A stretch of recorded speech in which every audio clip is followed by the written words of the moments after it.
సంక్రాంతి పండగ సూర్యదేవుడి పరంగా జరిగే పెద్ద పండగ.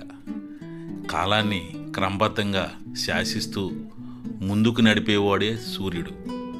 సంక్రాంతికి ముందు కాలంలో పంటలు చేతికొస్తాయి కాబట్టి పాడి పంటలు, కూరగాయలు పుష్కలంగా లభించే ఋతువు ఇది.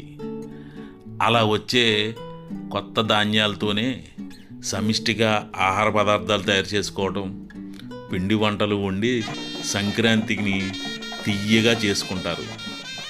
ఈ సందర్భంగా సంక్రాంతి సాంప్రదాయంలో ఇటు హరిదాసులు, గంగిరెద్దులు ఇలా అనేక సాంప్రదాయాలు మనకి దర్శనమిస్తాయి. వాటిని ఆచరించటం అనాదిగా వస్తున్న ఓ సాంప్రదాయం అండి.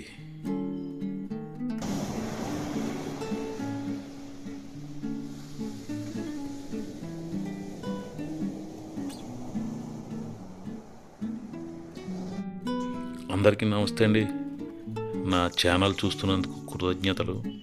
ఆ చేత్తో చూసిన వారు సబ్స్క్రైబ్ కూడా చేస్తే చాలా ఆనందిస్తానండి. ఈరోజు అటుకుల గురించి చూపించటం ఏమిటి అని అనిపిస్తుంది కదండి. సంక్రాంతికి అటుకుల పాత్ర ఎటువంటిదో మీకు తెలుసు. దీని గురించి ఈరోజు చూపించాలని ఈ వీడియో తయారు చేశాను. అటుకుల సాంప్రదాయం, అటుకుల తయారీ, తగ్గిపోతున్న సాంప్రదాయం గురించి తెలియజేయటం దీని ఉద్దేశం అండి. పెద్ద పండుగ రోజున పితృదేవతల పేరు చెప్పి ఊళ్ళో పెద్ద వయసుల వారికి దానాలు చేయడం అనేది ఒక సాంప్రదాయం.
చూశారు కదండి. ఈ సాంప్రదాయంలో పెద్దలకు సమర్పించిన పదార్థాల్లో అటుకులు, బెల్లం, జీడిపప్పు, ఇతర తీపి పదార్థాలను వినియోగించి ఈ అటుకులు వడ్డిస్తారు. ఈ అటుకులే ఈ సాంప్రదాయంలో కీలక పాత్ర వహిస్తాయి. అటుకులు లేకపోతే ఈ సాంప్రదాయం లోటు ఉన్నట్టేనని పెద్దలు చెప్తారండి. ఈ సందర్భంగా పెద్దలకు వస్త్రదానం కూడా చేస్తారు. ఇది కూడా సాంప్రదాయం. ఈ కార్యక్రమాల్లో అన్నిటిలోనూ సంక్రాంతికి ఒక ముఖ్య పాత్ర పోషించేవి అటుకులండి. ఈరోజు ఆ అటుకుల సాంప్రదాయం తాజా పరిస్థితులు ఎలాగున్నాయి అనేది ఈ వీడియో ఉద్దేశంగా సంక్రాంతిని పురస్కరించుకుని ఈ చిన్న వీడియో చేస్తున్నాను. తప్పనిసరిగా చూసి కామెంట్ చేస్తారని కోరుతున్నానండి. సంక్రాంతికి అప్పుడే పండిన కొత్తగా వచ్చిన ధాన్యంతోనే ఈ అటుకులను తయారు చేయించడం అనేది కొన్నేళ్లుగా సాంప్రదాయంగా నడుస్తుంది.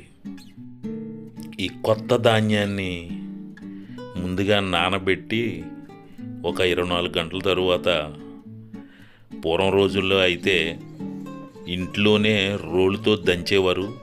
ఇప్పుడు మిల్లుకు తీసుకువెళ్ళి ఈ అటుకులను ఆడిస్తున్నారండి.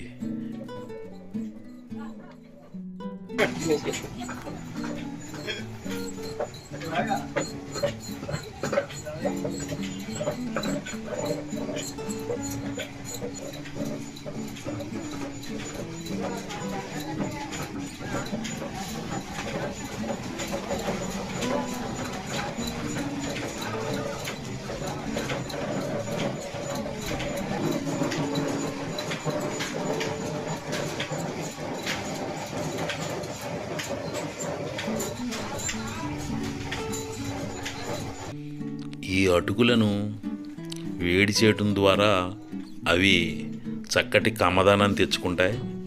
ఇప్పుడు ఆధునిక యంత్రాల్లో ఈ అటుకులు రకరకాల సైజుల్లో, అంటే ధాన్యం పెద్దదైతే పెద్ద అటుకులు కూడా వస్తాయి. అలా ఇప్పుడు సాంప్రదాయం కాస్త తప్పని పరిస్థితిలో యాంత్రీకరణతో ఈ అటుకులు తయారవుతున్నాయి. చూడండి, సంక్రాంతి పండుగకు అటుకులకు విడదీయరాని బంధం ఉందండి. ఈ పండగలో అటుకులు లేకపోతే అదొక పెద్ద లోటు. అంటే ఓ సాంప్రదాయానికి అటుకులు లేకపోతే అది ఆచరణలో లేనట్టేనని పెద్దలు చెప్తారు. అటుకులు అంతటి కీలక పాత్ర పోషిస్తున్నాయండి.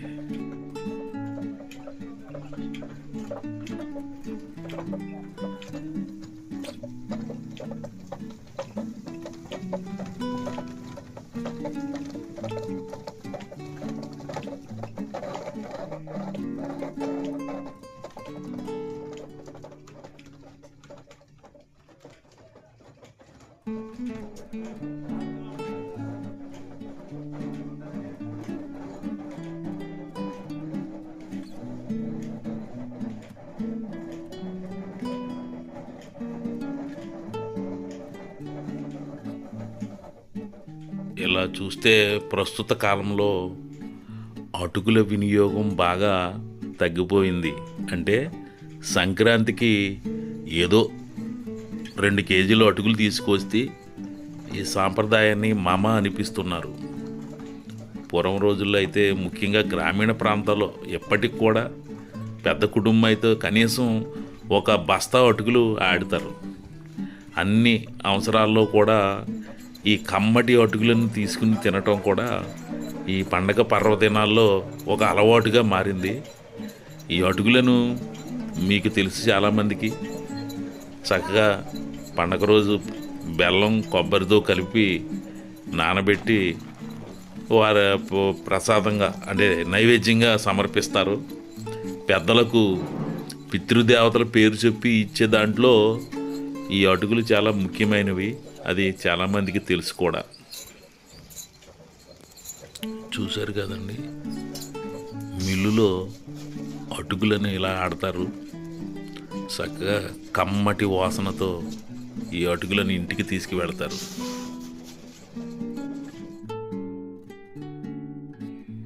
అటుకులు ఇలా సిద్ధమయ్యాయండి.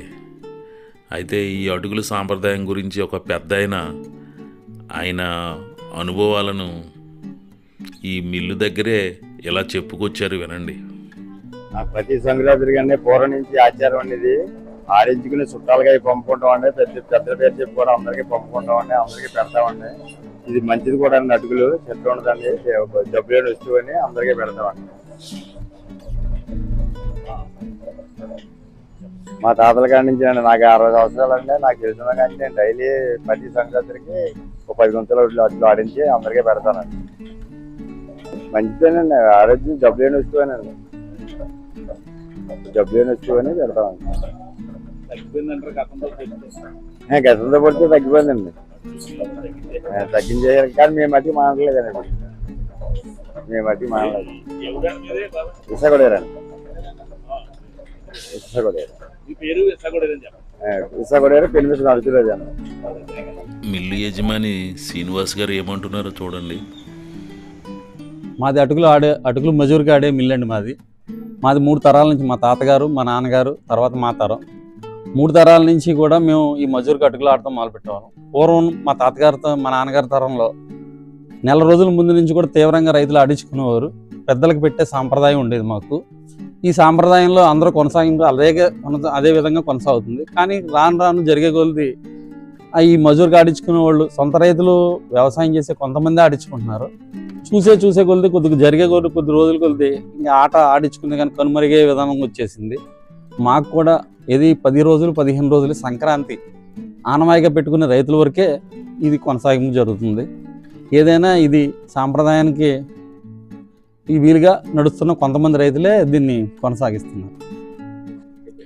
కొంతమంది అయితే ఈ పట్టణ ప్రాంతంలో ఉన్న ప్రజలు ఈ ఆనవాయిని పెట్టించడానికి, కొంతమంది పెద్దల దగ్గర పెట్టుకోవడానికి ఈ షాపుల్లో కొనుక్కొని కొనసాగిస్తున్నారు. ఏమైనా సరే ఈ అమ్మకం కొనుగోళ్ళు అనేది ఈ అటుకులు వాడకం కూడా తగ్గిపోయింది. ప్రస్తుత రోజుల్లో అటుకులు పప్పులు విక్రయించే దుకాణాల్లో కూడా లభిస్తున్నాయండి. వారు కూడా తాజాగా ధాన్యాన్ని అటుకులు ఆడి స్పాట్లోనే వీటిని అమ్ముతున్నారు. నాణ్యత ప్రమాణాలు కూడా ఉంటున్నాయిలేండి. అంటే సాంప్రదాయం మార్పు చోటు చేసుకుంది. రైతులు ఇంట్లోనే ఖచ్చితంగా రోకలితో దంచుకుని సిద్ధం చేసే అటుకులు కాస్త తరువాత మిల్లులకు తప్పనిసరి వెళ్ళి ఆడించి అటుకులు ఇంటికి తెస్తున్నారు. ఇప్పుడు ఇక మార్కెట్లోనే ఈ అటుకులను కొంటున్నారండి. వాటిని చూడండి దుకాణంలో. ఇక చూస్తే అటుకులు ఆహారంగా తీసుకుంటే ఎటువంటి అనారోగ్యం ఉండదండి. అటుకుల్లో కార్బోహైడ్రేటు తక్కువగానే ఉంటుంది. ధాన్యాన్ని ఉడికించి యథావిధిగా అటుకులు ఆడటం వల్ల అందులో ప్రోటీన్ కూడా కొంత ఉంటుంది. ఇలా ఎలా చూసినా అటుకులు ఆరోగ్యకరం. ఇప్పటి కాలంలో అటుకులను రకరకాల ఫ్రైలు, కారం పొడులుగా చేస్తూ విక్రయిస్తున్నారు. ఇంతేకాదండి, మార్కెట్లో కొన్ని కార్పొరేట్ కంపెనీలు ఇలా అటుకులని ప్యాకింగ్ చేసి విక్రయిస్తున్నాయి. ఇప్పుడు సంక్రాంతి పండగతో పోలిస్తే హోటళ్లలో కూడా, స్వీట్ కొట్లలో కూడా అటుకులు వివిధ రూపాల్లో రుచికరంగా మనకు లభిస్తున్నాయి. చూడండి, చూశారు కదండి, సంక్రాంతి పండగలో అటుకుల అవసరం, అటుకుల సాంప్రదాయాన్ని, ప్రస్తుతం ఉన్న పరిస్థితులను మీకు అర్థమయ్యేలా వివరించానని నేను అనుకుంటున్నాను. ఈ వీడియో నచ్చితే తప్పనిసరిగా సబ్స్క్రైబ్ చేసి కామెంట్ చేయండి. నమస్తే అండి. మరో వీడియోతో కలుద్దాం. నమస్తే.